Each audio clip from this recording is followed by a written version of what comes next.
আচ্ছা, তোমরা জীবনানন্দ দাশের কবিতা লাস্ট কবে পড়েছ? কোন ক্লাসে? তারা নানা রঙের দিন। হ্যাঁ, এতক্ষণে আসলো ঠিক। আকাশে 7টি তারা। একটু কনসেপ্টটাতে ফিরে যেতে হবে আমাদেরকে। আচমকা জীবনানন্দতে ঢুকবো আমরা, তার আগে একটু আমরা বুঝে নিই যে জীবনানন্দ কেমন মানুষটা, মানে ওর লেখনীটা কী ধরনের, কোন আঁচে যায়, কোন অ্যাঙ্গেলে যায়, সেটা একটু ধরার চেষ্টা করি। এই জীবনানন্দকে অনেকে বলে রবীন্দ্রনাথ ঠাকুরের পরবর্তী সবচেয়ে জনপ্রিয় আধুনিক কবি। অনেকে বলে এ তো অন্ধকারের কবি, এ তো আশাহীনতার কবি।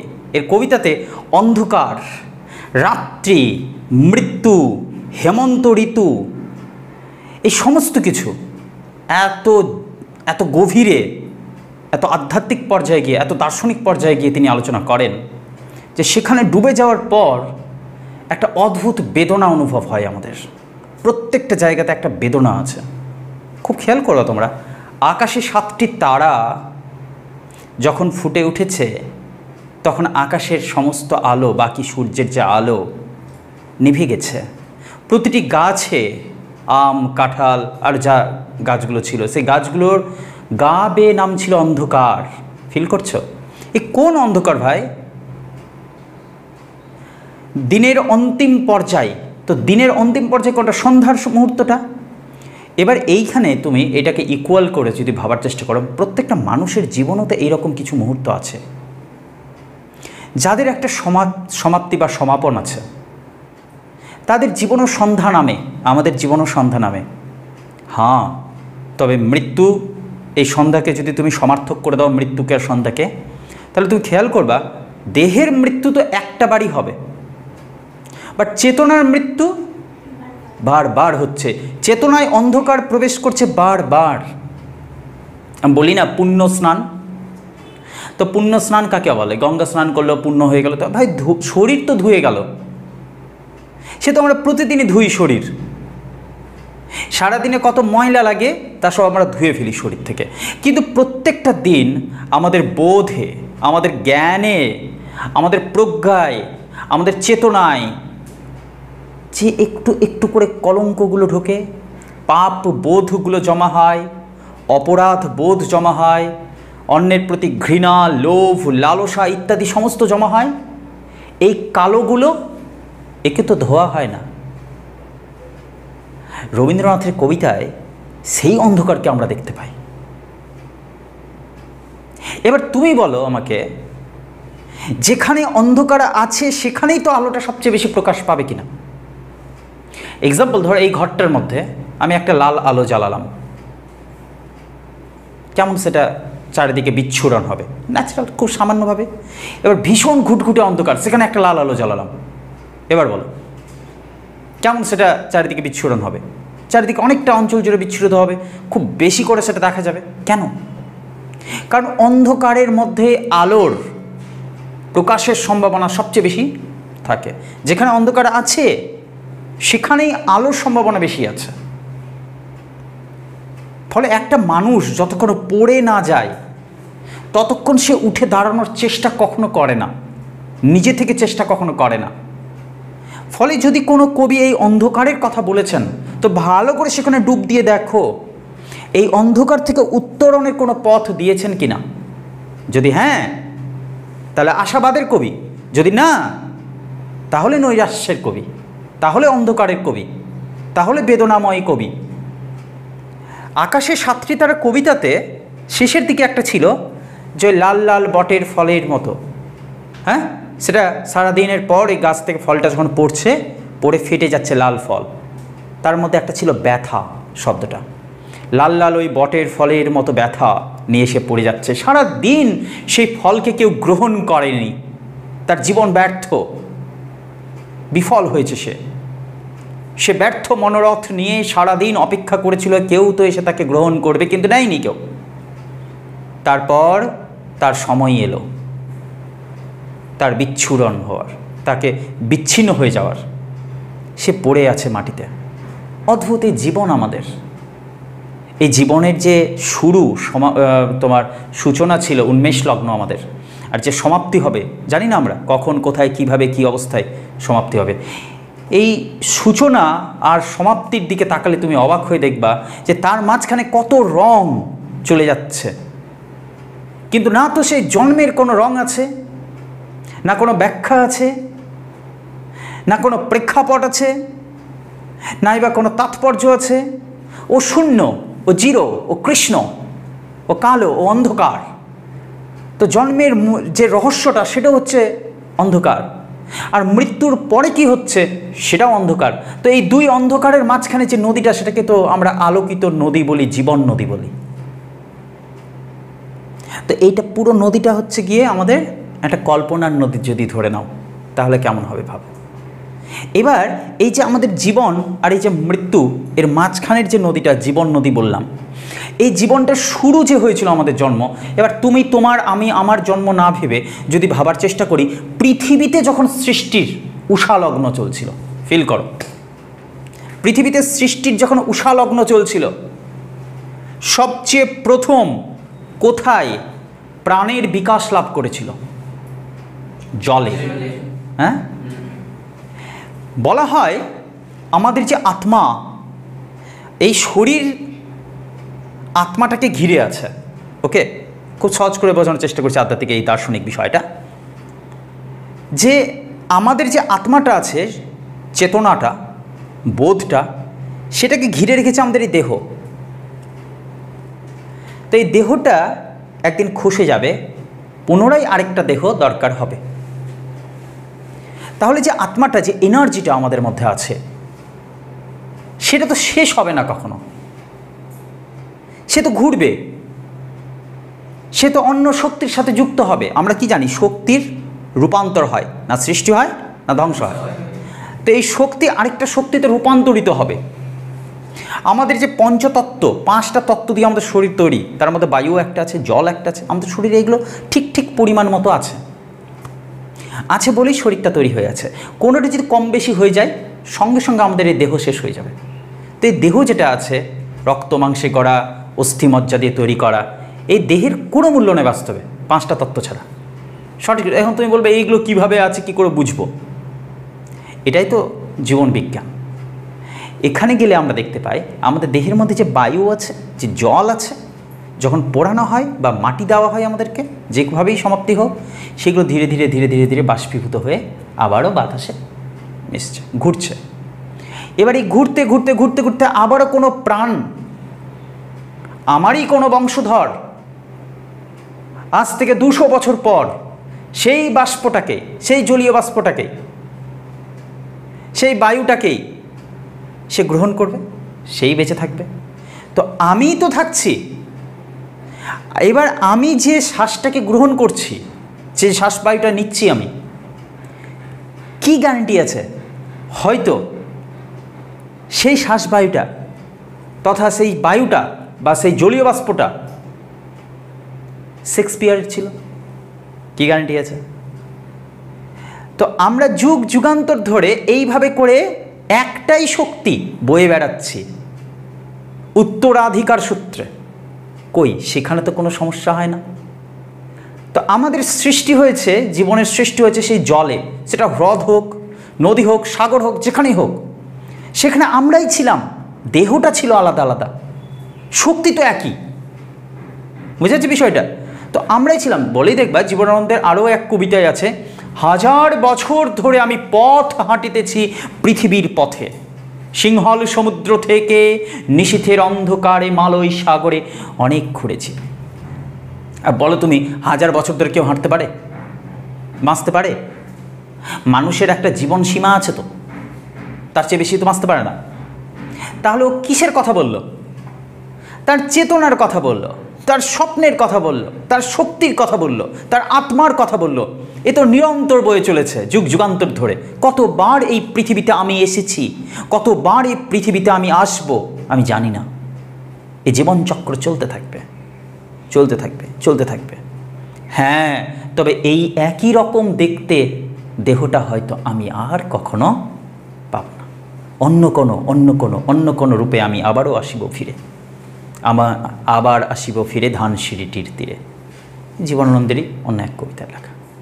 তো এইখানে একটা অদ্ভুত দার্শনিক তত্ত্ব খেলা করে জীবনানন্দের কবিতায়, যিনি বলেন যে আমাদের সৃষ্টি হয়েছে সেই জলের মধ্যে।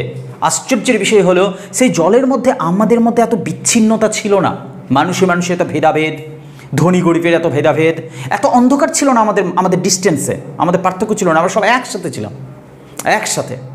তারপর ধীরে ধীরে ধীরে ধীরে যখন আমরা একটু একটু করে চিনতে শিখলাম এই পৃথিবীকে, আকাশকে দেখলাম এত বড়, এত উদার, এত মহৎ, এত বৃহৎ, ধীরে ধীরে নিজেদের হৃদয়কেও বৃহৎ করতে শিখলাম, পরস্পরের পাশে দাঁড়াতে শিখলাম, ভালোবাসতে শিখলাম, ঐক্যবদ্ধ হতে শিখলাম। তারপর ভালোবাসা দিয়ে আমরা ঘর বানিয়েছিলাম, হয়েছিল তৈরি সভ্যতা, তারপর গ্রাম, তারপর ব্যবসা বাণিজ্য, তারপর শহর, নগর, সভ্যতার অগ্রগতি হতে থাকলো, আর মানুষ নাগরিক জীবনের সুখ সমৃদ্ধি লাভ করতে শুরু করলো। তারপর এমন একটা দিন আসলো যে সমাজে মানুষকে ভালোবাসতে গেলে 10 বার ভাবে, মানুষের প্রতি বিশ্বাস হারিয়ে ফেলেছে সম্পূর্ণরূপে। আর যদি বা বিশ্বাস করছে তো কোথাও না কোথাও একটা ব্যক্তি স্বার্থ কেন্দ্রিকতা কাজ করছে তার। আমার স্বার্থ আছে কিনা, আমার লাভ আছে কিনা, তো হ্যাঁ, না হলে আমি কাউকে মানি না। তাই বলে কি আমি খুব ভালো আছি? না, আমিও ভালো নেই। আমি কেন ভালো নেই? কারণ আমার মধ্যে একটা মধ্যবিত্ত মনোভাব কাজ করছে। মধ্যবিত্ত কাকে বলে? দেখো, একটা খুব সুন্দর কথা রবি ঠাকুর বলেছিলেন, উত্তম নিশ্চিন্তে চলে অধমের সাথে, যিনি মধ্যম তিনি চলেন তফাতে। মিডিল ক্লাস মানুষরা এরকমই হয় না, অতি উত্তমের সাথে সে মিশতে পারে, ও তো খুব বড়, ও তো হাইফাই, ওর সাথে কি আমার মানায়, এর মনের মধ্যে ঘুণ লেগে আছে। আমার খুব ছোট সাথে কি গন্ধ, শিক্ষা নাই, দীক্ষা নাই, চাল চলন নাই, ভাষা রীতি ঠিক নাই, পোশাক পরিচ্ছদ ঠিক নাই, পরিবারটা দেখেছো কিভাবে কথা বলে, দেখেছো কিভাবে হাঁটে, দেখেছো 5 দুলনি ভাব আছে, ইত্যাদি ইত্যাদি। কত রকমের আমরা ভুল ত্রুটি তাদের খুঁজি। তো না আমরা উত্তমের সাথে মিশতে পারি, না অধমের সাথে। এই প্রকার শ্রেণী মানুষকে বলে মিডিল ক্লাস মানুষ। মিডিল ক্লাস মানুষের সংখ্যা সবচেয়ে বেশি। তাদের আরও অনেক বৈশিষ্ট্য আছে, তার মধ্যে একটা বৈশিষ্ট্য হলো তারা দুঃখকে বড্ড ভালোবাসে। অভাব হয়তো এক সময় ছিল, আজ নেই, কিন্তু সে অভাবটাকে চালিয়ে নিয়ে যেতে খুব ভালোবাসে, অভাবকে প্রতিপালন করতে ভালোবাসে, উদযাপন করতে ভালোবাসে। আমি ভালো আছি এই কথাটা বলতে সে ভালোবাসে না। আমি কি তোমার মতো ভালো আছি এই কথা বলতে সে ভালোবাসে। এই মধ্যবিত্তদের কথা আমরা প্রচুর আধুনিক মানুষদের জীবন, কবিদের লেখাই পাই আমরা। তার মধ্যে একটা হচ্ছে জীবনানন্দ দাশ। তিনি বলেন এই সভ্যতা থেকে না সেই সূর্যালোকের আলো হারিয়ে যাচ্ছে, যে সূর্যের উপর নির্ভর করে ওই জলের মধ্যে জীবন আসলো ঠিকই, তো জলের মধ্যে জীবনটা কার কারণে আসলো? সূর্যালোকের শক্তি ছাড়া তো হলো না। সে উদ্ভিদে হোক সৃষ্টি আর জীবনের সৃষ্টি হোক, আমরা তো এটাও জানি, খুব ছোট্ট লজিকের ব্যাপার আছে, যে পৃথিবী, যে সূর্য যদি আচমকা শেষ হয়ে যায় তাহলে পৃথিবী কিছুক্ষণের মধ্যে শেষ হয়ে যাবে সূর্যালোক না পেলে।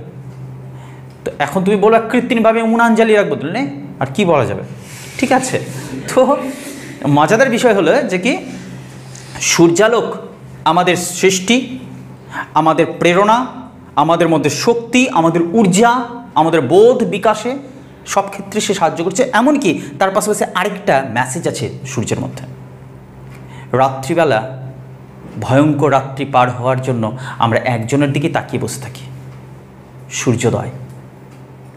সৃষ্টির প্রতীক হচ্ছে সূর্যোদয়, কিন্তু এ কোন সূর্যোদয় যেখানে মানুষের এই অন্ধকারটা কাটছেই না?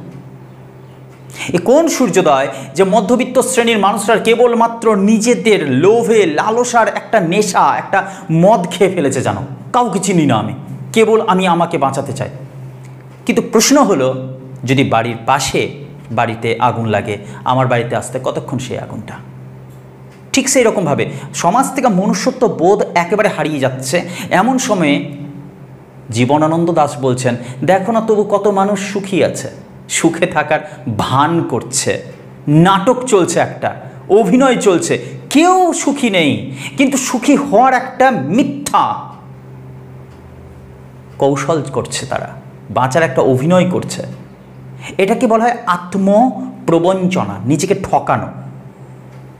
মনে মনে কেউ কাউকে ভালোই বাসছে না। আর যাকে বলছে, দেখো নর্মাল লাইফেও আমরা দেখি, এই ধরো আমাদের ত্রম্বক বলে উঠলো আচমকা, আমি না আমার মন মতো একজনকে পেয়েছি। আচ্ছা, মানে তুমি যাকে পেয়েছো তার মতো করে তুমি পাওনি তাকে তুমি তোমার মতো করে তাকে পেয়েছো। কতটা স্বার্থপর হলে মানুষ এই কথাটা বলতে পারে? আমি আমার মন মতো, মানে আগে থেকে তুমি মনে মনে একটা খাঁজ, একটা কাঠামো রেডি করে রেখেছো, অমুক অমুক অমুক, নাকের নিচে একটা টিল থাকতে হবে, থুতনির মধ্যে একটা নাক, না থুতনির মধ্যে নাক থাকলে বাজে লাগবে, যাই হোক এইরকম ইত্যাদি ইত্যাদি মডেল তুমি আগে থেকে রেডি করে রেখেছো। এইরকম তাহলে আরে যেমনি মিলেছে তুমি বলছো আমার মন মতো আমি মানুষটাকে খুব ভালোবাসি। না, তুমি যাকে ভালোবাসো তা হচ্ছে ওর মধ্যেকার ওই বৈশিষ্ট্যগুলো যেগুলো তুমি আগে থেকে নিজের মধ্যে তৈরি করে রেখেছিলা, সেগুলো মিলে গেছে। তো তোমার মধ্যে তৈরি করা বৈশিষ্ট্যকে তুমি ভালোবাসছো, মানে তুমি তোমাকেই ভালোবাসছো। তো তুমি ওকে ভালোবাসলে কি করে? এখানে মানুষ আরও একটা দিকে গিয়ে বিশ্লেষণ করা যেতে পারে, তোমাদের মধ্যে থেকে আমরা প্রেম না হারিয়ে যায় এইসব কথা শুনে, ঠিক আছে? প্রেম হারাতে হবে না, প্রেম সহজ সুন্দর একটা বিষয়, যে সবাই সবাইকে আগেও ভালোবেসেছিল, তারা ভালো ছিল, আমরাও সবাই সবাইকে ভালোবাসবো, ভালো। এটা সহজ সরল ছিল মানুষ। আজ যত দিন যাচ্ছে কৃত্রিমভাবে থাকতে গিয়ে তারা সব নাটকীয়ভাবে একটা অর্থ বানিয়ে ফেলেছে। আমি ভালোবাসি, কি ভালোবাসার মানে কি? রবি ঠাকুর যখন বলছেন, দেখো তো আমরা সবাই ভালোবাসি বলতে কী বুঝি? ভালোবাসি মানে ভাই পেতেই হবে, না পেলে দারু, পেয়ে গেলেও দারু, চলে গেল না? চিয়ার্স! বন্ধু ছেড়ে গেছে, আজকে তার বিয়ে, আজকে সব জীবন শেষ, একবার দেখো লটকে গেছে কোনো গাছে, এইরকম সমস্যা। বাট রবি ঠাকুর যখন বলছে যে তুমি রবে নীরবে হৃদয়ে মম, আমি তোমাকে পেয়েছি আমার হৃদয়ে, এখানেই তোমাকে আটকে রেখেছি, বাইরে গেলই বা তোমার শরীর, তোমাকে আমি ভালোবাসতে পেরেছি, এই কি কম হলো নাকি? আবার কোনো এক বিখ্যাত লেখক লিখছেন যে কি তোমাকে আমি ভালোবাসতে পেরেছি যতটা সময়, তুমি তোমার মূল্যবান সময়ের মধ্যে, তোমার মূল্যবান জীবনের মধ্যে থেকে যে ক্ষুদ্রতম সময়টুকু আমাকে দিয়েছো, তার জন্য আমি তোমার কাছে ঋণী। এবার তুমি চাও, কত মানুষ আছে তাদেরকে ভালোবাসা বিতরণ করতে হবে, কেবল কি আমি? এই যে নিঃস্বার্থ ভালোবাসা, এটাতে আমাদের পছন্দ না। এটা বই পড়তে ভালো লাগে, শুনতে ভালো লাগে, কিন্তু না, এটা ব্যক্তিগত জীবনে আরোপ হতে গেলে শেষ জীবন, ঠিক আছে? ফলত সুতরাং আমরা একটা স্বার্থ এবং স্বার্থ, নতুবা স্বার্থ অথবা স্বার্থ, স্বার্থ ছাড়া কিছু নয়। সোজা কথা বলতে নাগরিক জীবনে শর্ত আর স্বার্থ দুটোই মিলেমিশে এক হয়ে গেছে। একটা কিছু শর্ত না থাকলে চলবে না আমার জীবন, সুতরাং একটা স্বার্থ চাই আমার। এই জায়গাটাতে এসে না মাঝখানে, তার মানে আমরা যে আমাদের জীবনকে জটিল করে ফেলেছি, আমরা যে যারা নিজেরা বলছি মধ্যবিত্ত, আমরা সবাই মধ্যবিত্ত, আমরা সবাই মধ্যবিত্তরা খুব দ্রুত গতিতে স্বপ্ন দেখতে পারে, এবং স্বপ্নগুলো ভেঙে যেতে গেলে সে হা হুতাশ করে কাঁদে, কান্নার পরে ভাবে আচ্ছা ঠিক আছে একদিন আমার লটারি লাগবে, আমি দেখে নিব।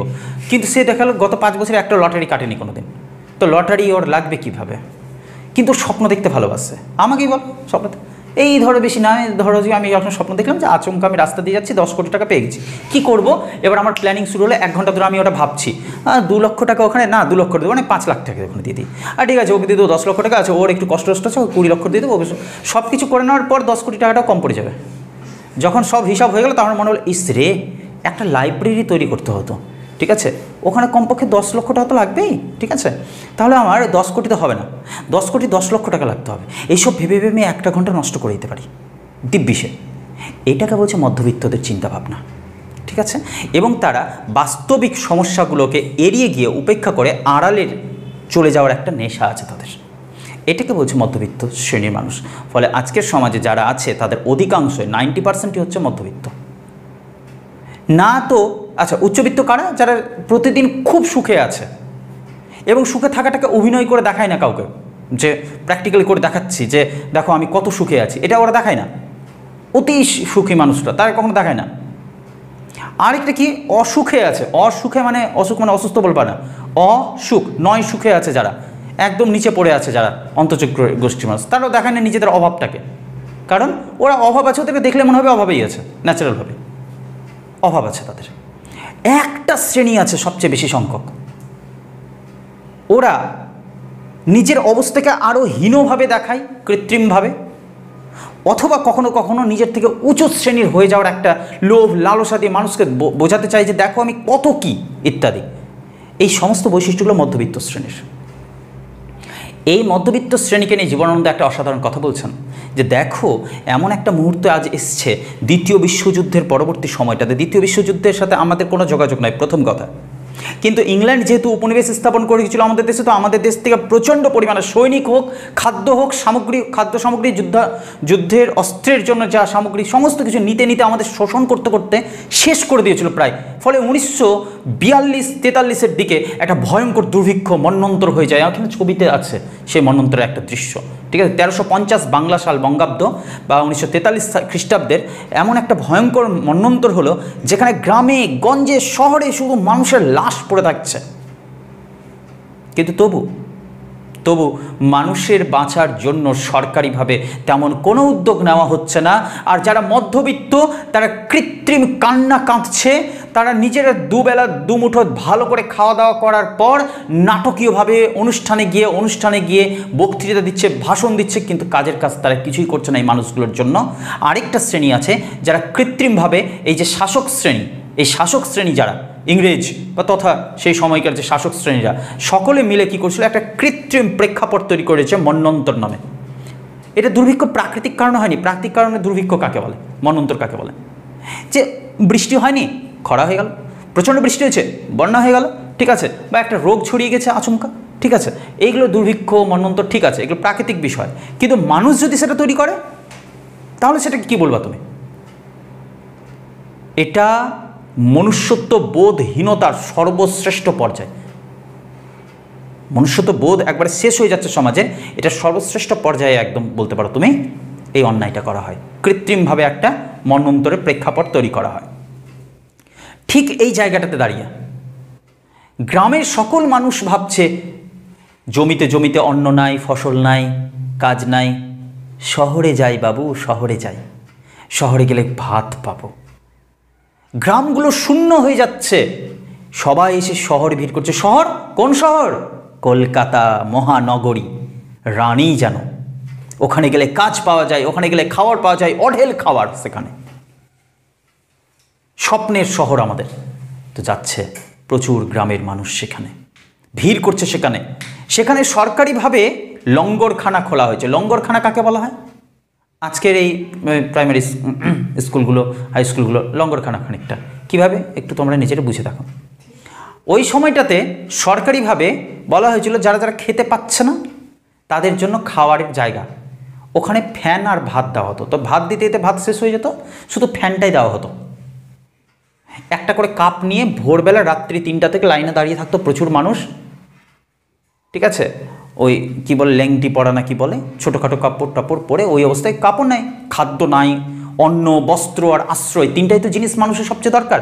যে রাষ্ট্র, যে সমাজ, যে শাসক আমাদেরকে এই 3টা জিনিস দিতে পারে না, তার আবার এত বড় বড় কথা বানায় না। এই 3টা জিনিস দিতে অক্ষম ছিল সে সময় ভারতের শাসক। সাধারণ মানুষ স্বপ্ন দেখলো শহরে গিয়ে ভাত পাবো, গেছে লঙ্গরখানায় দিয়েছে ভিড়, লম্বা লাইন বিশাল, হাতে একটা কৌটো, কাপ, বাটি, ফ্যান দাও, ফ্যান দাও, ভাতের ফ্যান খাবে সে, সেই ধাক্কি ফ্যান পাচ্ছে না সে খেতে। 1 ঘটি করে ফ্যান দিল, সেটা খেয়ে সারাদিন কাটাবে, আবার রাত্রিবেলা থেকে লাইনে দাঁড়াবে। এই যে একটা দিন, এরপর আরেকটা দিনে লাইনে দাঁড়াচ্ছে, এর মাঝখানে কতটি লাশ পড়ে আছে দেখো তুমি রাস্তার কোণে। নর্দমাতে গিয়ে তারা পশুরা যেমন ওই কুকুর শেয়াল যেমন ওই খুঁটে খুঁটে খাবার খুঁটে, মানুষগুলো সেই অবস্থায় নেমে গেছে। তারা ওইখান থেকে খাবারকে খুঁটে বের করছে, খাচ্ছে।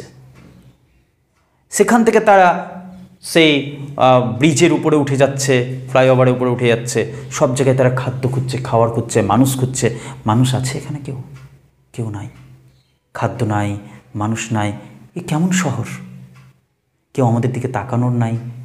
রাস্তা দিয়ে সভ্য মানুষের গাড়ি যাচ্ছে, মধ্যবিত্তদের গাড়ি যাচ্ছে, তারা ফিরে তাকাচ্ছে, খারাপ, কি কষ্ট বলো তো, মানুষগুলো খুব কষ্ট পাচ্ছে গো, আমার খুব খারাপ লাগে, বলতে বলতে গল্প করতে তো চলে গেল। এই হচ্ছে মধ্যবিত্ত শাসক শ্রেণী। আর এই মধ্যবিত্তরা কোথাও যেন একটা কৃত্রিম পদ্ধতিতে এই মন্বন্তর দুর্ভিক্ষ তৈরি করে রেখেছে। এই মনুষ্যত্ববোধের সব থেকে বড় অন্ধকার মুহূর্ত। এই মানুষগুলোকে দেখে জীবনানন্দের মনে হয়েছে কোথাও কি আর আলো নাই? তবু এই মধ্যবিত্ত শ্রেণীর মানুষগুলো কলকাতাতে এসে জোটে। তারা জোটে কি জন্য? তারা ভাবে, এই মধ্যবিত্ত শ্রেণীর মানুষগুলো বলো বা এই সাধারণ এই যে পড়ে থাকা মানুষগুলো যারা খাদ্যের অভাবে খাদ্যের মানে জোগাড় করবে বলে কলকাতাতে গিয়ে উঠছে, তাদের মনে হয় কলকাতা যেন একটা মৃগনাভি। মৃগনাভি কি? মৃগ মানে হরিণ, নাভি মানে নাভি। কিন্তু এই মৃগনাভি জিনিসটাকে আরেকটু বুঝতে হবে। পুরুষ হরিণের নাভি থেকে এক প্রকারের সুগন্ধি বের হয়, কস্তুরী জাতীয় সুগন্ধি, কস্তুরী। সেইটা চড়া দামে কিন্তু বিক্রি হয় বিদেশে, ঠিক আছে? খুব চমৎকার সুগন্ধি আর কি। কলকাতাটা যেন, মহানগরীটা যেন, কলকাতা মহানগরী বলে, কলকাতা যেন সেই রকম একটা মৃগনাভি সুগন্ধি। সেই সুগন্ধের লোভে ভিড় করছে সবাই, একটু আশা পাবো, একটু ভালোবাসা পাবো, একটু জীবন পাবো, জীবনের খোঁজে সেখানে যাচ্ছে। আর সেই মানুষগুলো যখন পড়ে থাকছে সেখানেই রাস্তায় কিনারে, তখন সেখানে থাকা মধ্যবিত্তরা কি করছে? তাদের দিকে তাকিয়ে আবার অন্যদিকে মুখ ঘুরিয়ে নিচ্ছে। এ তো নিজেরই মধ্যে থাকা অন্ধকারের দিকে আড়াল হয়ে যাওয়া, দেখেও না দেখার ভান করা। কিন্তু মনুষ্য সমাজের কর্তব্য কী ছিল? গোড়ার দিকে চলে যাও, অতীত, প্রাচীনকালে, প্রাচীন পৃথিবীতে মানুষের যখন সৃষ্টি হয়েছিল, তারা একজোট হতে যখন শিখেছিল, ওদের উদ্দেশ্য ছিল সবাই সবাইকে ভালোবাসবো, পাশে এসে দাঁড়াবো। কেন তারা ঐক্যবদ্ধ হয়েছিল? যেন হিংস্র জন্তু আমাদেরকে আক্রমণ না করতে পারে, যেন আমাদেরকে শিকার না করে নেয়। হয়তো এক এক করে যাচ্ছিল, সে তো আদিম যুগের গল্প কতবার শুনিয়েছি তোমাদেরকে। একে একে গেল, হুলি হুলি হুলি হুলি করতে করতে গেল, আর গিয়ে গেল বাঘ শিকার করতে, চলে আসলো। হ্যাঁ, জামা ছেঁড়া কাপড়, জামা প্যান্ট পরে থাকলো, বাঘ খেয়ে চলে গেল। এবার তারা একজোট হলো, ঐক্যবদ্ধ হলো, সমাজ তৈরি হলো, সংগঠন তৈরি হলো। কেন? মানুষ মানুষকে ভালোবেসে সরলতম ভালোবাসা পেয়েছে। যা আগেও মানুষ কত ভালোবেসেছে, সেইভাবে কি আমরা আজও চলতে পারতাম না? আমরা তো তাদেরই উত্তরাধিকারী, ওদেরই তো পরবর্তী আমরা প্রজন্ম।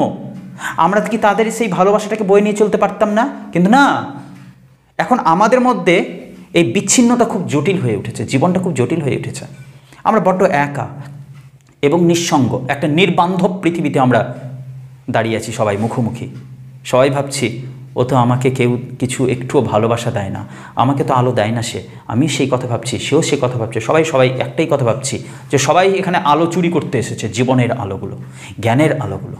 কিন্তু আমাদের তো এমনটা বৈশিষ্ট্য ছিল না। আমাদের উদ্দেশ্য ছিল এই অন্ধকারকে দূর করার, এই তিমিরকে হত্যা করার। তিমির মানে অন্ধকার রাত্রি, আর হনন মানে শেষ করে দেওয়া। আমাদের উদ্দেশ্য ছিল, আমাদের জীবনের উদ্দেশ্য হওয়া উচিত ছিল, যেহেতু পৃথিবীতে সর্বশ্রেষ্ঠ জীব হচ্ছে মানুষ, তার বোধ বুদ্ধি দিয়ে সমগ্র পৃথিবীকে সুন্দর অথবা অসুন্দর দুটোই করার তার অপশন ছিল। আজ অসুন্দর করে রেখে দিয়েছি আমরা, কিন্তু আমরা তো সুন্দর করতে পারতাম। যত্র জীব তত্র শিব, এমন কথাকে নিয়ে আমরা সকল জীবকে তো ভালোবাসতে পারতাম শিব ভেবে, কিন্তু আমরা করিনি। আমরা এমন এক বিপর্যস্ত মনুষ্যত্ব বোধহীন পৃথিবীতে দাঁড়িয়ে যেন কবি বলতে চান যে আমরা আজ আত্মহনন করে চলেছি। আমাদের দরকার ছিল তিমিরকে হনন করা, কিন্তু আজ আমরা তিমিরটাকে বয়ে নিয়ে চলেছি। তাই আমরা তিমিরটাকে যাপন করতে শিখে গেছি, তাই আমরা তিমির বিলাসী হয়ে উঠেছি। বিলাস কাকে বলে? যেটাতে মানুষ, দেখো, দুধ চাই না মদ চাই? দুধ চাই সমাজের জন্য নাকি মদ চাই? ন্যাচারাল মাইন্ড থেকে কি আনসার আসছে? দুধ চাই। আর বলো কোনটা নেওয়ার জন্য মানুষ লাইনের পর লাইন দিয়ে দাঁড়িয়ে থাকে? আর বাড়ি বাড়ি এসে সবাইকে দিতে হয়। এই হলো তফাৎ। যেটা ঠিক সেটাই অনেক জটিল প্রক্রিয়ায় ঘুরে আসছে, যেটা ভুল সেটাই চলছে সাংঘাতিকভাবে। তো এই অন্ধকারকে দূর করা আমাদের কর্তব্য ছিল, বাট আমরা এই অন্ধকারটাকে বয়ে বেড়াতে যেন কোথাও ভালোবেসে ফেলেছি। ওই যে বললাম মধ্যবিত্তদের একটা বৈশিষ্ট্য হচ্ছে দুঃখকে যাপন করা। আমি দুঃখের গল্প শোনাতে ভালোবাসি লোককে, সেও আমাকে দুঃখেরই গল্প শোনাচ্ছে, অথচ আমরা ভালো গল্পটাও বলতে পারতাম, কিন্তু ভালো গল্প বললে যদি ও হিংসা করে আমাকে দেখে, এই হচ্ছে গল্প। এই ধরনের ত্রুটি বিচ্যুতিগুলো নিয়ে আমাদেরকে বাঁচতে হয় দিন এবং রাতে। এই জায়গা থেকে কবিতাটার নাম হচ্ছে তিমির হননের গান। তো লাস্টে যখন তিনি বলছেন কবি যে আমরা কি তিমির বিলাসী, হ্যাঁ, মানে তিমিরকে নিয়ে আমরা থাকতে ভালোবেসে ফেলেছি, আমরা তো তিমির বিনাশী হতে চাই, আমরা তিমির বিনাশী হতে চাই, মানে তিমিরকে শেষ করে দিতে চাই, আমরা তো তিমির বিনাশী। তো এখান থেকে কি মনে হচ্ছে তোমার, এটাকে নৈরাশ্যের কবিতা নাকি আশাবাদের কবিতা? লাস্টে বলল যে আমরা তিমির বিলাসী হয়ে উঠেছি, কিন্তু আমাদের উচিত ছিল তিমিরকে বিনাশ করা, শেষ করে দেওয়া। এই কথাটা যখন বলল, তার মানে উনি পজিটিভিটিতে যাচ্ছে না নেগেটিভিটিতে যাচ্ছে? নেগেটিভ থেকে পজিটিভে যাচ্ছে নাকি পজিটিভ থেকে নেগেটিভে, নাকি নেগেটিভ থেকে নেগেটিভেই থাকলো? পজিটিভে যাচ্ছে। তাহলে তো এটা আশাবাদীর কবি, তাই না? অন্ধকার থেকে আলোতে উত্তরণের পথ দেখাচ্ছে, মনুষ্যত্ববোধকে বাঁচিয়ে দেওয়ার চেষ্টা করছেন, তাই না? এইবার আমরা কবিতাটাকে একটু একটু করে বুঝবো এবং পড়বো। যদি ভালো করে ক্লাসটা করে থাকো তাহলে সবাই বুঝে গেছো। কবিতাটার প্রেক্ষাপট যদি বলে তাহলে এটা দ্বিতীয় বিশ্বযুদ্ধের পরে, তাই বলা হয় দ্বিতীয় বিশ্বযুদ্ধোত্তর সময় এই কবিতাটা লেখা হয়েছে। আর সেটা সেই সময়টা কি চলছিল, একটা মহামন্বন্তর চলছিল। 1350 বঙ্গাব্দ বলতে পারো বা 1943 খ্রিস্টাব্দ বলতে পারো, ঠিক আছে? সেই সময়টাতেই কিন্তু এটা চলেছে। ওকে, লিখবা কিছু? আচ্ছা, এইবার এইটা কোন কবি, এই যে কবিতাটা এটা কোন কাব্যগ্রন্থ থেকে নেওয়া হয়েছে, নাকি 7টি তারার তিমির, 7টি তারার তিমির কাব্যগ্রন্থ থেকে নেওয়া হয়েছে। দরকার নাই বইকে নোংরা করার, তোমরা ওই 53 পাতার নিচে দিকে একদম লাস্ট লাইনটাতে দেখতে পাবা জীবনানন্দ দাশের সম্পর্কে যা লেখা আছে, লাস্ট লাইনে 7টি তারার তিমির কাব্যগ্রন্থ থেকে নেওয়া হয়েছে, লেখা আছে কথাটা। সময়টা লিখে দিও। এই কবিতাটা মোটামুটি তোমার 350 বঙ্গাব্দ মহামন্বন্তরের প্রেক্ষাপটে লেখা হয়েছে। হলো? এবার পুরো কবিতাটা মন দিয়ে বুঝবা। হ্যাঁ, এই কবিতাকে, জীবনানন্দের কবিতাকে পড়ার পর রবি ঠাকুর বলেছিলেন যে এ তো চিত্ররূপময় কবি। চিত্ররূপময় মানে কথায় কথায় যিনি ছবি আঁকতে ভালোবাসেন, শব্দে শব্দে একটা চিত্র এঁকে দিল। এই যে মজাদার ব্যাপার, যিনি বলছেন যে ওই একটি হরিণ, ঠিক আছে, শিকার কবিতায় ছিল, আগের সিলেবাসে ছিল, যে একটি হরিণ সে সকালের আলোয় নেমে এসেছে মাঠে আর সবুজ সুগন্ধি ঘাস ছিঁড়ে ছিঁড়ে খাচ্ছে। সবুজ সুগন্ধি ঘাস ছিঁড়ে ছিঁড়ে, দেখো ঘাস খাচ্ছে বললেই তো হয়ে গেত, কিন্তু না, ঘাসটাকে প্রাণবন্ত করে দিল খালি রঙে, খালি শব্দে। দেখো যখনই বললো ঘাস খাচ্ছে, তো ন্যাচারাল ব্যাপার আমাদের চোখে মনে হচ্ছে ঘাস খাচ্ছে। যখন বললো সবুজ, তখন মনে হচ্ছে কত যেন প্রাণবন্ত। সুগন্ধি, আহ, মনে হচ্ছে জীবন্ত হয়ে উঠলো একেবারে, বাঁচার একটা আনন্দ আছে। সবুজ সুগন্ধি ঘাস ছিঁড়ে ছিঁড়ে খাচ্ছে সে, আহ, এই যে দৃশ্যটা, এই জন্যই বলা হয়েছিল চিত্ররূপময় কবি। রবি ঠাকুর বলেছেন জীবনানন্দকে। বোঝা গেল বিষয়? আচ্ছা, তো তার কবিতা পড়তে গেলে আমাদেরকে দর্শন মানে ফিলোসফি, যেটা দৃষ্টিকোণটাকে সঠিক রাখতে হবে, যে আধ্যাত্মিক দিকে চলে যাচ্ছে, অনেক অতীতে চলে যাচ্ছে, তারপর আবার আসবেন তিনি বর্তমানে, তারপরে যাবে ভবিষ্যতের দিকে, এরকম একটা সুন্দর একটা গতিশীলতা রয়েছে তার কবিতায়। ওকে, নেক্সট কি বলছে দেখো। কোনো হ্রদে, কিছু বুঝতে পারলা কোন জায়গা থেকে শুরু হচ্ছে কবিতাটা? প্রথমে কোনো সেই হ্রদ অর্থাৎ জলাশয়, কোথাও নদীর ঢেউয়ে, কোনো এক সমুদ্রের জলে, তাই না? কোথায় ছিলাম আমরা কে জানে? আমাদের সেই আমাদের মধ্যে থাকা বর্তমান শক্তিটা আগে আগে আগে আগে আজ থেকে হাজার হাজার লক্ষ লক্ষ বছর আগে কোথায় কী অবস্থায় ছিল কে জানে, তাই না? তাই বলছে কোনো হ্রদে, কোথাও নদীর ঢেউয়ে, কোনো এক সমুদ্রের জলে, পরস্পরের সাথে দুদণ্ড জলের মতো মিশে। আহ, এই জলের মতো মিশে মানে বুঝো, জলের মতো মিশে আমরা বলি না, আরে বাবা এই অঙ্কটা একদম জলের মতো সহজ। কি বোঝাতে চায়? জলটাকে কি বলতে চায়? জলের চেয়ে সহজ আর কিছু নেই। জলের থেকে সহজ যে সমস্ত কিছুতে মিশে যেতে পারে, এমন সহজ কিছু নাই। তেল বাদ দিয়ে, এখন তোমরা ফালতু কথা বলবা না, ঠিক আছে? তেল আর জল কই মিশছে এটা বলবা না আবার।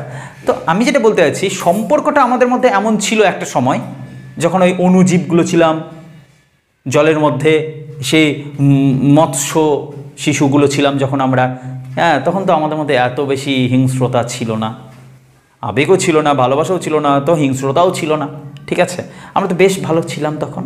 তাই বলছে কোনো হ্রদে, কোথাও নদীর ঢেউয়ে, কোনো এক সমুদ্রের জলে পরস্পরের সাথে, তাহলে আমরা সবাই পরস্পরের সাথে দুদণ্ড, দুদণ্ড বলতে মুহূর্তগুলো, এমন নয় যে দুই দণ্ড, এই দণ্ড মানে লাঠি ভাববা না কেউ, দণ্ড মানে মুহূর্ত, সময়। তো দুদণ্ড মানে দুটো সময়, এইটা বলছে না, মানে আমরা সময়গুলো জলের মতো মিশে থাকতাম নিজেদের সাথে। এত সহজ, এত সরল ছিল আমাদের জীবন। সেই এক ভোরবেলা, এটা কোন ভোরবেলা? ভোরবেলা কাকে বলে? দিনের সূচনা। কিন্তু এখানে যে ভোরবেলা বলছে সেটা পৃথিবীর সৃষ্টি লগ্নের কথা বলছে, বুঝা গেল? তাহলে কি বলছে দেখো, বলছে সেই এক ভোরবেলা শতাব্দীর সূর্যের নিকটে। ওফ, দেখো আমাদের ভোরবেলা সূর্যের কাছে আমরা ঋণী থাকি। হ্যাঁ, এবার দেখো তুমি ঘুরে যাও শতাব্দীর পর শতাব্দী, শতাব্দী মানে 100 বছর, কিন্তু এখানে শুধু 100 বছর না, শতাব্দীর পর শতাব্দী পিছনে চলে যাও। যখন পৃথিবীর সৃষ্টি হচ্ছিল, সেই সময় সৃষ্টি হচ্ছিল যে শতাব্দীর সূর্যর নিকটে, সেই সূর্য, সেই সূর্যের শক্তি এসে পড়ছিল সেই জলে। তারপর দেখো কীভাবে প্রাণ তৈরি হচ্ছে, আমাদের জীবনের আলোড়ন। এবার প্রাণের স্পন্দন আসলো পৃথিবীতে, তাই না?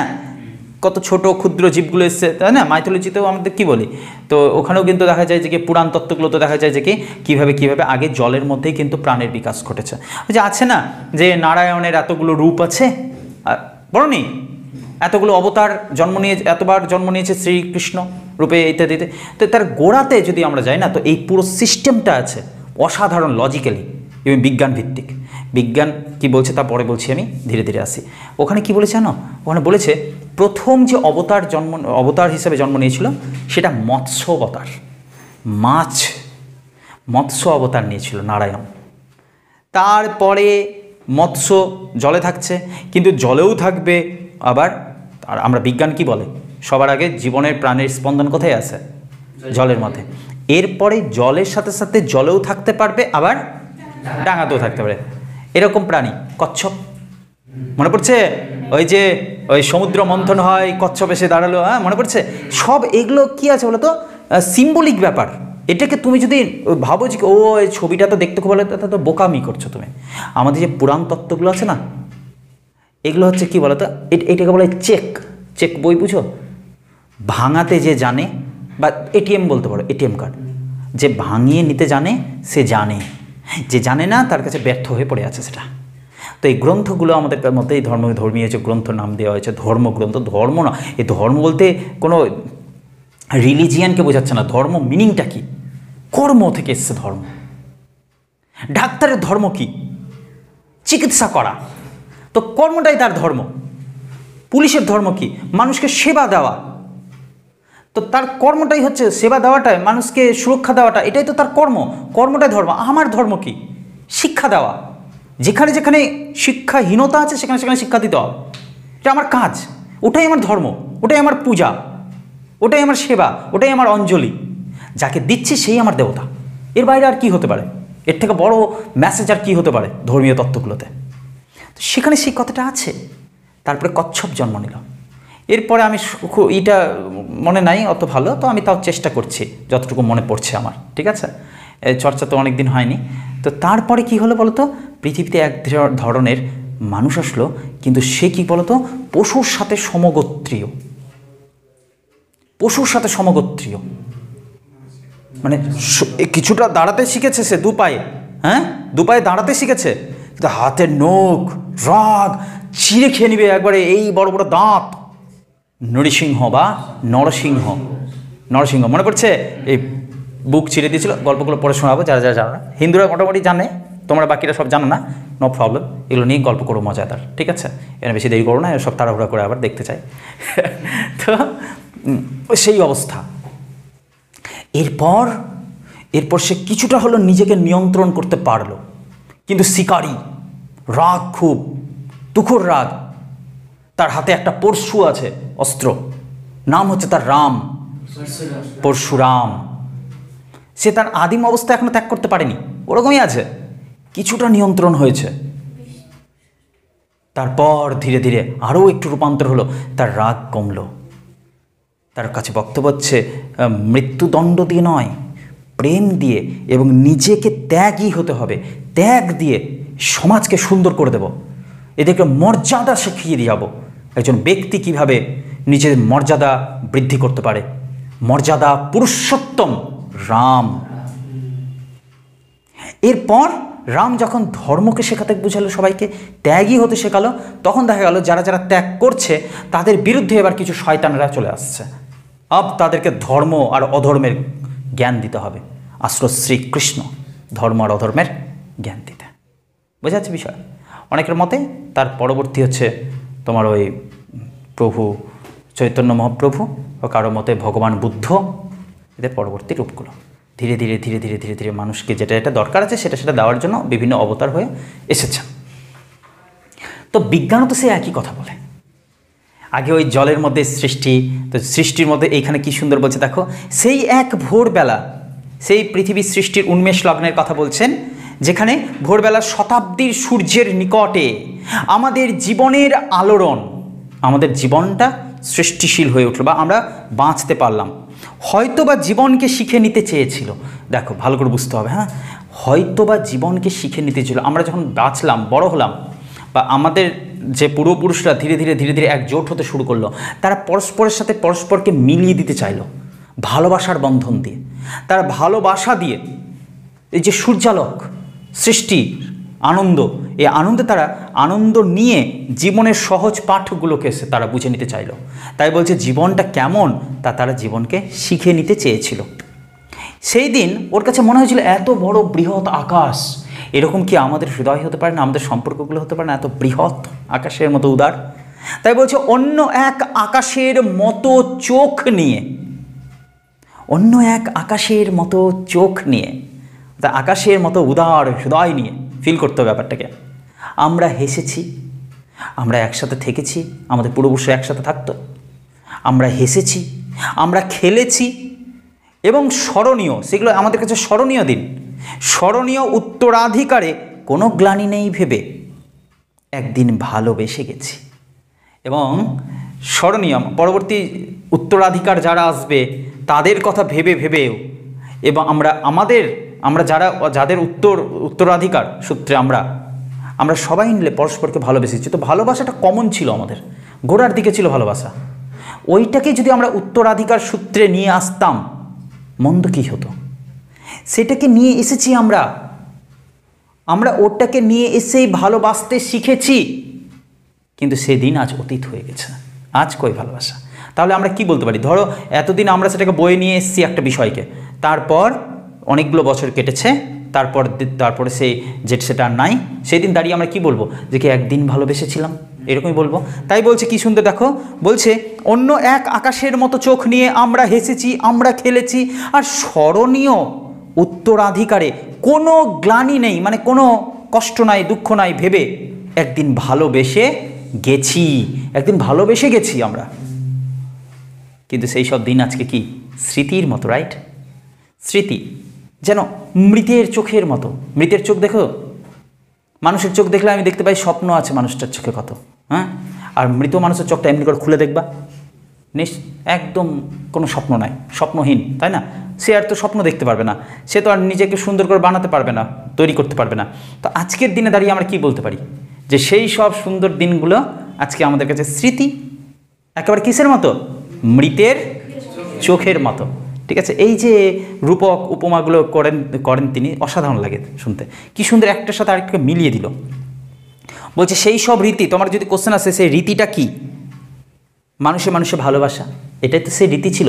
সেই সব রীতি আজ মৃতের চোখের মতো, তবু তারার আলোর দিকে চেয়ে নিরালোক।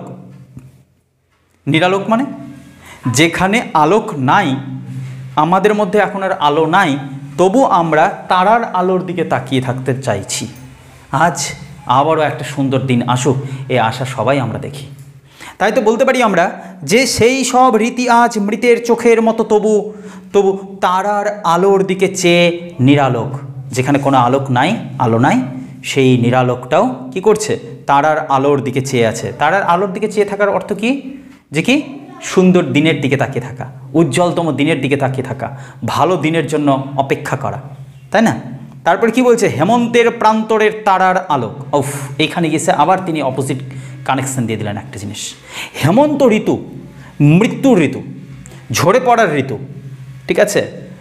একেবারে বলতে পারো তুমি এখানে ক্ষয়িষ্ণুতা, ক্ষয় হয়ে যায় না, ওটা ঋতু। তো হেমন্ত শব্দটা যেখানে থেকে গেলে তুমি বুঝবা ও মৃত্যুর প্রসঙ্গ নিয়ে আসছে। গ্রীষ্ম, বর্ষা, শরৎ, হেমন্ত, হেমন্তর পরে শীত, মানে ধীরে ধীরে ধীরে ধীরে ধীরে চার সাইডে কুয়াশা হয়, শীতের প্রসঙ্গ আসে, গাছগুলো থেকে পাতাগুলো কি হয়, পাতা ঝরা, তাই না? পাতাগুলো ঝরে যায়। এই একটা মৃত্যুর সাথে প্রসঙ্গ আনছে, যার সময় চারিদিকে শুধু কুয়াশা, অন্ধকারের মতো হয়ে আছে। কি বলছে দেখো, হেমন্তের প্রান্তরের তারার আলোক। এবার ওই তারাটার দিকে যে আমরা তাকিয়ে আছি, তারাটা কেমন? তারাটা আমাদের কি দেয়? আলো দিবে, বেঁচে থাকার একটা আনন্দ দিবে, উৎসাহ দিবে। কিন্তু সে তারাটার আলোটা আমাদের কাছে এসে পৌঁছাচ্ছে কি না, কারণ সে তারাটা কোথায় আছে, কার পেছনে আছে? হেমন্তের আড়ালে আছে। তাহলে হেমন্তের প্রান্তর, প্রান্তর মানে আড়াল বা তীরে, প্রান্তরের তারার আলোক।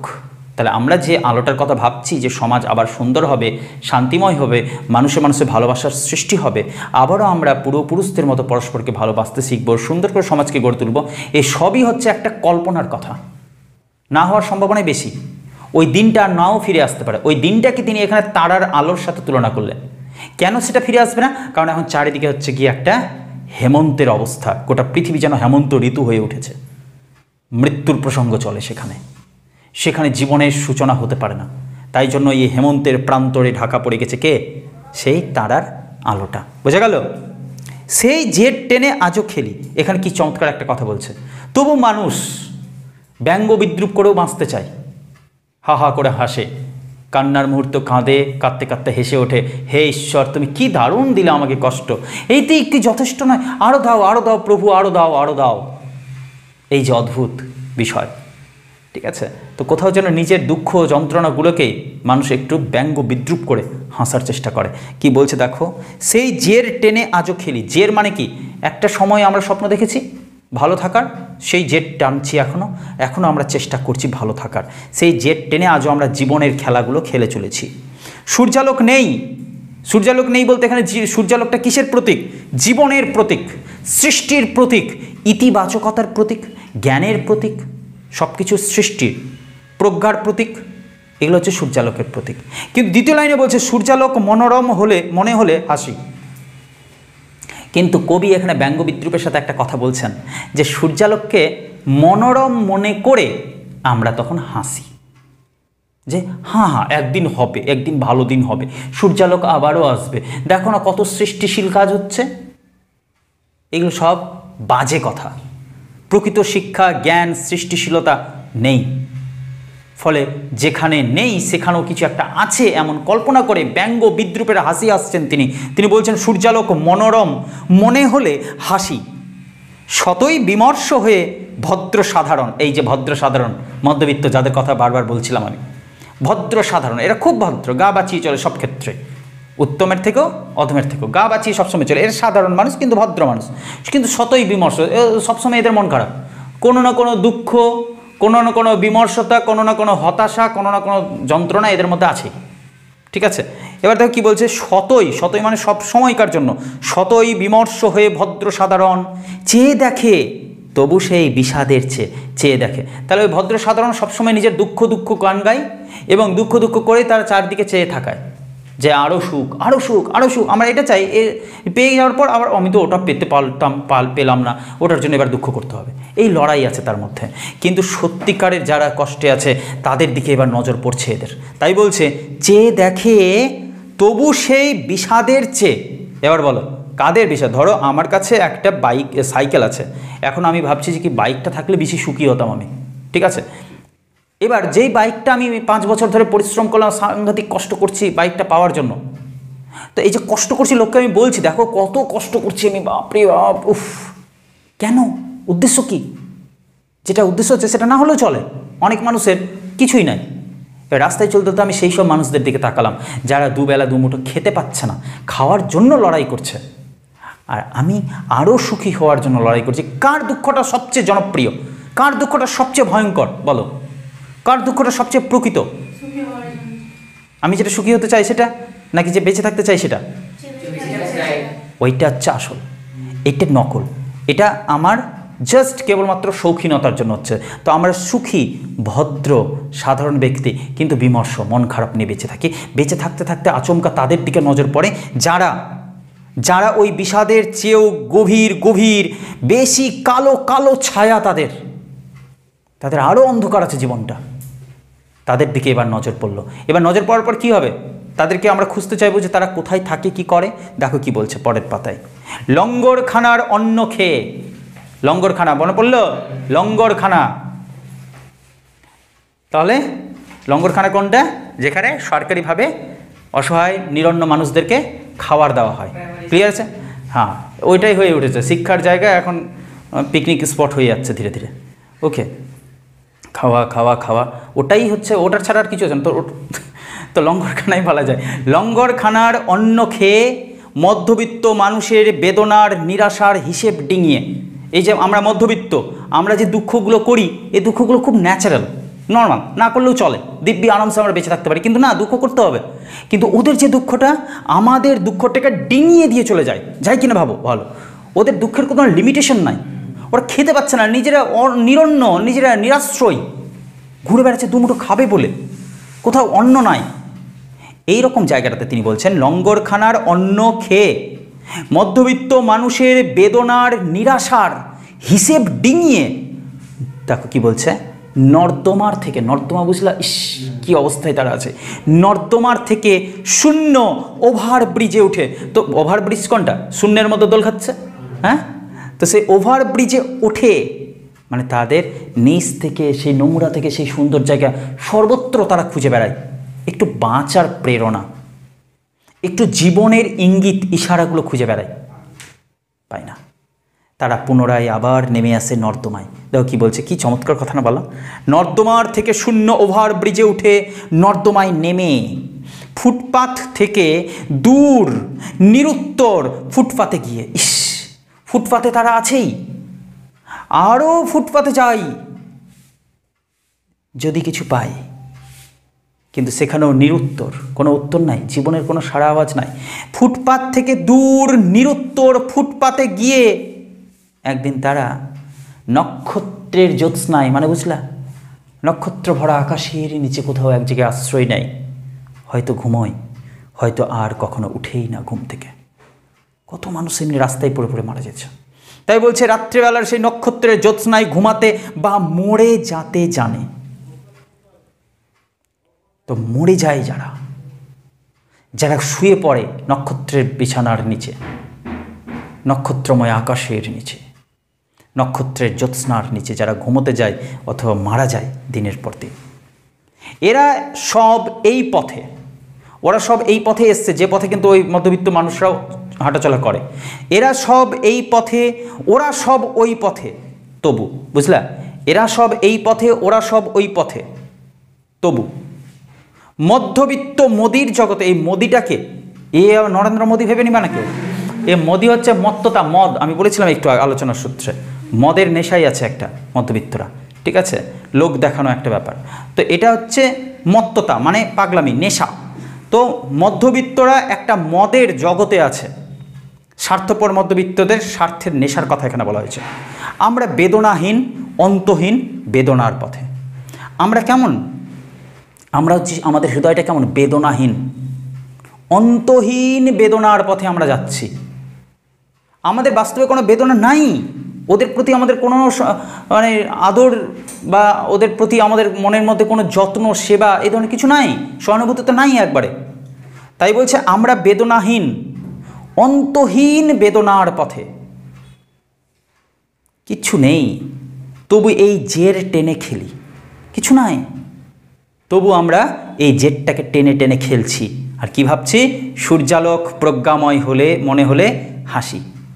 সূর্যালোক, সূর্যের আলো যদি প্রজ্ঞাময় হয়, প্রজ্ঞাময় মানে জ্ঞানময়, সূর্যের আলো যদি আসে, যদি আলো হয়, যদি জ্ঞানের আলো চারিদিকে ছড়িয়ে যায়, তাহলে সেই কথা ভেবে ভেবে মনে হলে আমরা হাসি। জীবিত বা মৃত রমণীর মতো ভেবে অন্ধকারে মহানগরীর মৃগনাভি ভালোবাসি। মহানগরী বলতে কলকাতা, কলকাতার মহানগরীর কি সবার ধারণা ছিল কলকাতা মহানগরী মাঝে সর্বোচ্চ সুখে সমৃদ্ধিতে পরিপূর্ণ। এই যে মানুষের স্বপ্ন কলকাতাকে দেখে, ওটা যেন কলকাতাটার মৃগনাভি, ওই কলকাতাটা যেন মৃগনাভি হয়ে উঠেছে। আর সেটাকে আমরা জীবিত বা মৃত রমণীর মতো ভেবে নিচ্ছি তাকে। হয় জীবিত নারী আছে রমণী, না হলো মৃত রমণী এই কলকাতা, যার মৃগনাভিকে ভালোবেসে অন্ধকারের দিকে সবাই ঢুকে যাচ্ছে, কিচ্ছু পাচ্ছে না, তবু সেই অন্ধকারের মধ্যে যাচ্ছে। তিমির হননে তবু অগ্রসর হয়ে আমরা কি তিমির বিলাসী? এই হচ্ছে আসল কথা। আমরা তিমির হননে, হননে মানে কি বললাম? হত্যা করতে, তিমিরকে হত্যা করতে হবে, অন্ধকারকে শেষ দূর করতে হবে, এই কাজে আমরা এগোচ্ছি। তিমির হননে তবু অগ্রসর হয়ে আমরা কি তিমির বিলাসী? আমরা কি রাত্রিটাকে যাপন করতে ভালোবেসে ফেলেছি? এই অন্ধকারটা থাকতে কি ভালোবেসে ফেলেছি? কেন তাহলে আমরা বাস্তবিক সমস্যাগুলো থেকে মুখ ফিরিয়ে নিয়ে নিজেদের স্বার্থময় একটা জগতে আটকে থেকে গেছি? আমাদের তো এমন হওয়ার কথা ছিল না। আমরা তো তিমির বিনাশী হতে চাই, আমরা তো তিমির বিনাশী হতে চাই, তিমিরটাকে বিনাশ করে দিতে চাই। আমরা তো তিমির বিনাশী, আমরা তো তিমিরকে বিনাশকারী হতে চেয়েছি।